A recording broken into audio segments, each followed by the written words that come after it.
আলহামদুলিল্লাহ, মহান আল্লাহ পাক রব্বুল আলামিন লাখো কোটি শুকুর।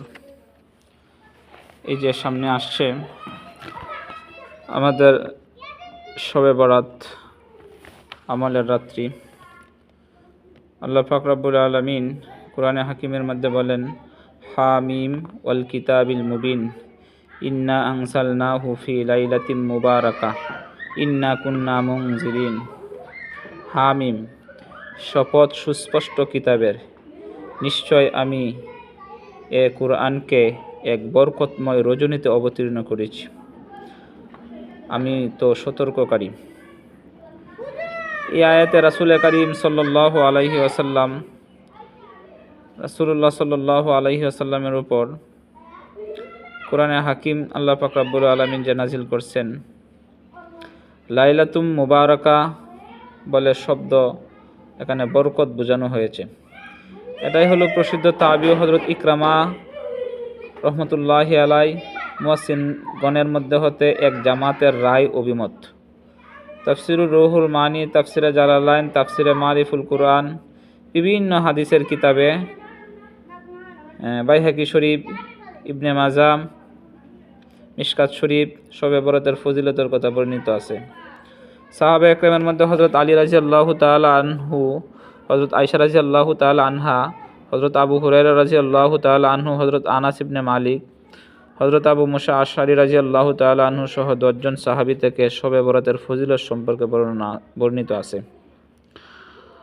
আর উম্মতের ইজমা একতার উপর যে আস-সাহাবাতু কুল্লুহুম আদুল, সাহাবা একরাম প্রত্যেকেই ন্যায়পরায়ণ।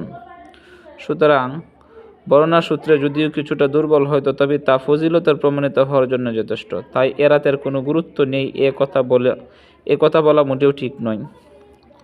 এ উম্মতের বৈশিষ্ট্য হচ্ছে এরা মধ্যপন্থী উম্মত, সব ধরনের বাড়াবাড়ি আর ছাড়াছাড়ি থেকে মুক্ত।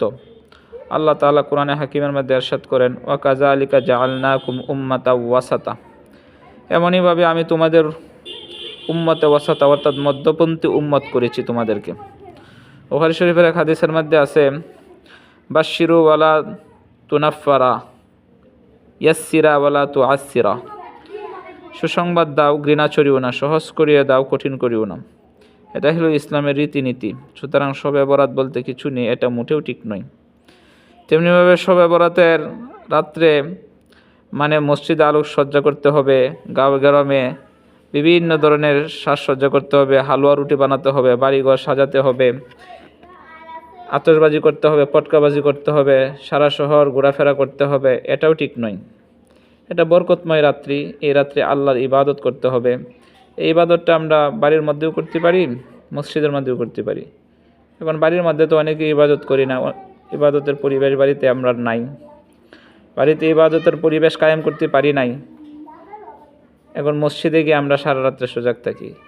মসজিদে তো 5 ওয়াক্ত নামাজের জন্য ইবাদতের জায়গা, কিন্তু মসজিদে অন্যান্য ইবাদত বাড়িতে করলে যে ফজিলত, মসজিদে করলে একই ফজিলত। জামাতের আলাদা সব, জামাতের সাথে নামাজ পড়ার জন্য মানুষে মসজিদে যায়, এটার আলাদা একটা সব। আর লাইলাতুল বরাতের নামাজ মসজিদে গিয়ে পড়লেই যে সব বেশি হবে এরকম কিছু না। আপনি বাড়িতেও করতে পারেন, আদায় করতে পারেন, বিবি বাচ্চাদেরকে নিয়ে, ভাই বেড়াদেরকে নিয়ে নফল নামাজ 2 রাকাত করে আমরা বাড়িতে আদায় করতে পারি। তো রাসূল করিম সাল্লাল্লাহু আলাইহি ওয়াসাল্লাম এক হাদিসের মধ্যে বলেন, ওয়ালা তাজআলু বুয়ুতাকুম মাকাবিরা, তোমরা তোমাদের ঘরকে কবর বানিও না। কবরস্থান যেমন কোনো ইবাদত বন্দেগী করা যায় না, তোমাদের ঘরের ভিতরেও যেন এমন না হয়। এই জন্যে ভাই, আমরা লাইলাতুল বরাতের নামাজটা আমরা বাড়ির মধ্যেও করতে পারি। যদি সুযোগ সেরকম না হয়, পরিবেশ না হয়, তাহলে কি মসজিদে আদায় করব। তো এই লাইলাতুল বরাতের যে ফজিলত সম্পর্কে রাসূল করিম সাল্লাল্লাহু আলাইহি ওয়াসাল্লাম বলেন, ইজা কানাত লাইলাতুন নিসফে শাবান নিসফে মিন শাবান, যখন অর্ধ শাবানের রাত আসে, অর্থাৎ ইজা কানাত লাইলাতুন নিসফে মিন শাবান, লাইলাতুন নিসফে শাবান যখন আসে, ফাকুমু লাইলাহা, তোমরা রাত্রে বেলা ইবাদত করো, ওয়াসুমু ইয়াউমাহা, দিনের বেলা রোজা রাখো।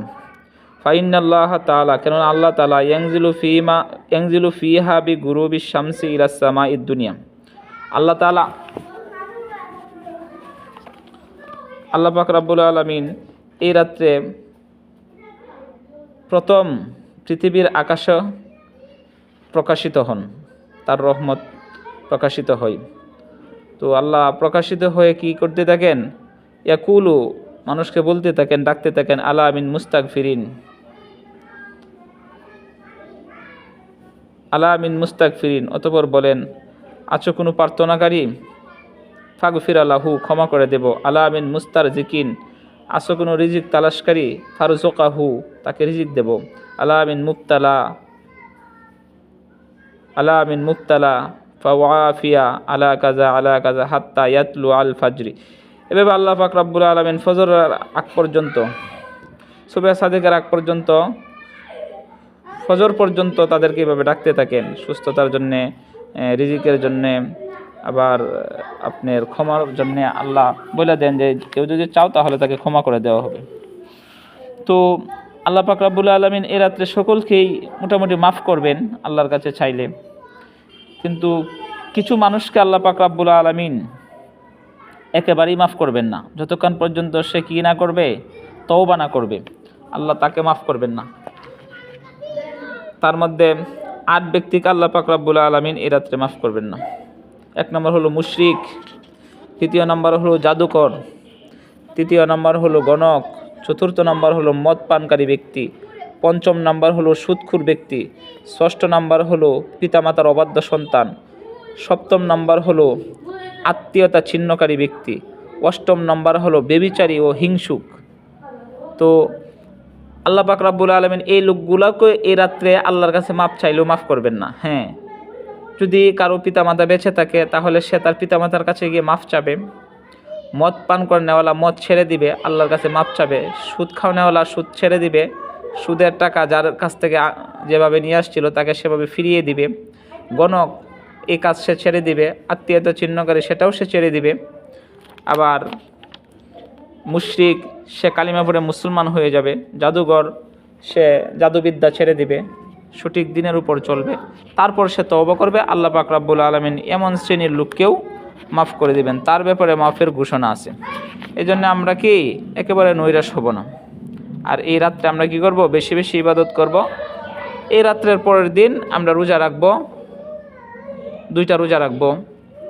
একটা রাখলেও তাতে কোনো সমস্যা হবে না, তবে আমরা পারলে 2টা রোজা রাখবো, এটা তো ইনশাল্লাহ হবে। তবে এই রাত্রে আমরা আমলটা কিভাবে করব? এই যে রাত্রে রাসূল সাল্লাল্লাহু আলাইহি ওয়াসাল্লাম কিছু আমল বলে দিয়েছেন, বা এরকম বলে দিয়েছেন যে এই রাত্রে 3টা আমল করা যাইতে পারে। বেশি বেশি কবর জিয়ারত করা, রাত জেগে ইবাদত করা, পরের দিন রোজা রাখা, 2টা রোজা রাখা, জিকির আজকার করা, কোরআন শরীফ তেলাওয়াত করা উত্তম জিকির, তাছাড়া আপনার দান সৎকার করা মানুষকে, এই কাজগুলো বেশি বেশি আদায় করা। আর আমরা ইবাদত করব, লম্বা লম্বা সূরা দিয়ে নামাজ পড়ব, যদি কোরআন শরীফ তেলাওয়াত করতে পারি কোরআন শরীফ তেলাওয়াত করব। আরও যে ইবাদতগুলো আছে আলেমদের কাছে জেনে, ইমাম সাহেবদের কাছে জেনে বুঝে সালাতুত তাসবিহের নামাজ পড়ব, আরও অন্যান্য যে ইবাদতগুলো আছে সে ইবাদতগুলো করব। এ কথা বললাম। আল্লাহ পাক রব্বুল আলামিন সে কথার উপর আমল করার তৌফিক দান করুন, আমিন। ওয়া আখিরু দাওয়ানা আলহামদুলিল্লাহি রাব্বিল আলামিন। আসসালামু আলাইকুম ওয়া রাহমাতুল্লাহি ওয়া বারাকাতুহু।